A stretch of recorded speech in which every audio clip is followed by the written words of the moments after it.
With Antonio Brown, this was unbelievable. What do you make of the entire thing? Well, what I make of it is that he's a disgrace, and there's no way to slice that. I can't excuse the kind of behavior that he has exhibited. It's absolutely positively embarrassing. He should be ashamed of himself. His family should be ashamed of him. His friends should be ashamed of him. And nobody should condone this kind of behavior, because when you look at it, you can talk about whether it was orchestrated or not or whatever. It makes absolutely no sense whatsoever. You forced your way out of Pittsburgh, even though a lot of people didn't like that. I was speaking to him at that particular moment in time. It was a business decision. Guaranteed money had ran out. He wanted to go someplace else. But what was your excuse in Oakland? You got the guaranteed dollars you were looking for, A. B, the cryotherapy treatment that went wrong and made you have the ugliest feet on the planet that you decided to show to everybody as if we wanted to see that, okay? That had nothing to do with the Raiders. The helmet issue, not just one grievance, but two grievances. That had nothing to do with the Raiders. The helmet that you couldn't discover, you couldn't find one to wear, even though they have 40 different options. And over 2,000 players were in the NFL at the time, because you had 89 dudes on the roster. Only one man was filing a grievance and threatening to retire. One man. Not Tom Brady, not Aaron Rodgers, nobody. Just Antonio Brown.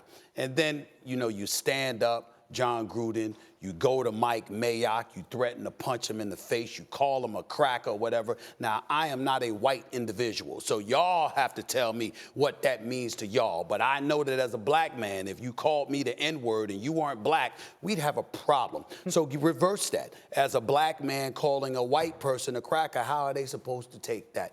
These are all the things that you did, and we're supposed to believe it was in an effort to walk away from $20 million in additional guarantees, because you were guaranteed 30, or actually $29.125 million, since you got the $1 million signing bonus once you signed on there. We're supposed to believe that the other $19.1 million, you walked away from all of that because you wanted to be in New England with structure and discipline and held accountable, where you don't get the whole team planes hostages with everybody wait for you. We're supposed to believe that you did all of that in Oakland for business purposes? No, you were incredibly, incredibly selfish in ways that nobody in NFL history, as I'm concerned, can point to in terms of being comparable. That it is inexcusable, it is embarrassing, and I'm ashamed, to see what he has done. It's disgraceful. It's extraordinarily well said. So then let me spin it forward here. And again, Steve, 11 minutes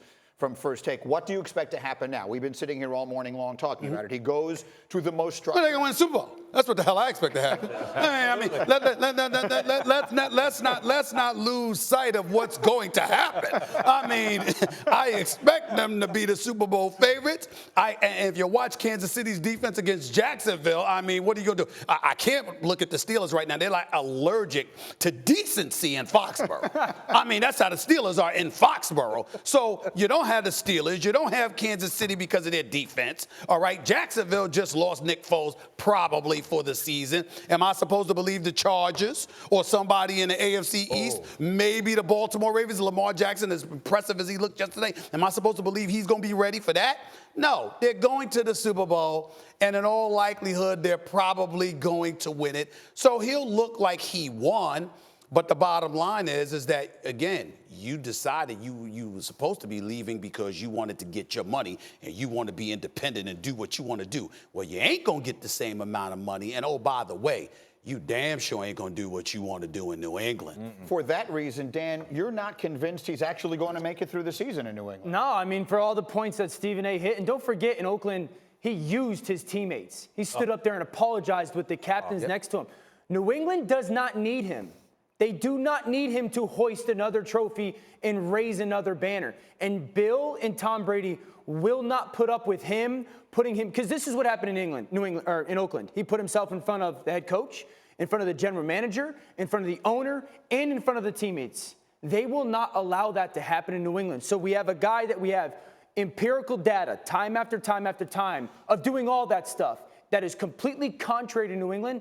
I just don't. New England is not going to mold around him. He has to mold around them. I'm curious, Rex, you were a head coach, and you said already you would have a tough time bringing him in. But if you're the coach of this team and he walks in, he sits down in your office, what's the first thing you say to him right now? Well, first off, I don't believe one thing he says to me face to face. I think he's a phony. He proved that. I mean, look what he said to his teammates in Oakland when he goes, hey, guys, you know, I'm going to hold you guys accountable. In fact, I'm going to fine you if you don't do it. Really? How about you start with yourself? And then that apology got very emotional. Oh, my God. What is wrong with this guy? But I do know one thing. The guy would have zero respect for me. He had zero respect for Mike Tomlin. The only guy in the history of the game could he have some respect for would be Bill Belichick. Because you know what? He's the greatest of all time. You're playing with the greatest football player of all time in Tom Brady. So if it's ever going to happen, it's going to happen right now. It's interesting, though. There's several guys that I know that have played for the New England Patriots or coached with the Patriots. Not one of them thinks he's going to last forever. Final thought. I'm not into the like or dislike kind of thing. Like me personally, I don't give a damn who likes me or who doesn't. But you know what? Respect comes first from trustworthiness. Whoever you are, somebody needs to be able to trust you. I don't care if it's a friend, if it's a foe, if it's an employer. It doesn't matter. At the end of the day, can I look at you and say, you're trustworthy? You cannot say that about Antonio Brown. He has lied. He has been duplicitous. He has been phony, as you pointed out. I mean, Randy Moss and others, I watched y'all. You did a great job, NFL Countdown yesterday. And Randy Moss was very, very kind to him because Randy Moss would know. And what I think about things that he's been subjected to, I think about things that Terrell Owens has been subjected to and others. And one of the proudest moments was yesterday when Teddy Bruschi stepped in and he said, stop this right now. I played with this man, and Randy Moss was to his left. I played with this man. We were on the same team together. Didn't get the job done against the Giants. Went 18-0, went to Super Bowl. He said, but you were nothing like Antonio Brown. Oh. And that's important to point out. Everyone, thank you for watching ESPN on YouTube. For more sports, more analysis, download the ESPN app. And for live streaming sports and premium content, subscribe to ESPN+. We'll see you there.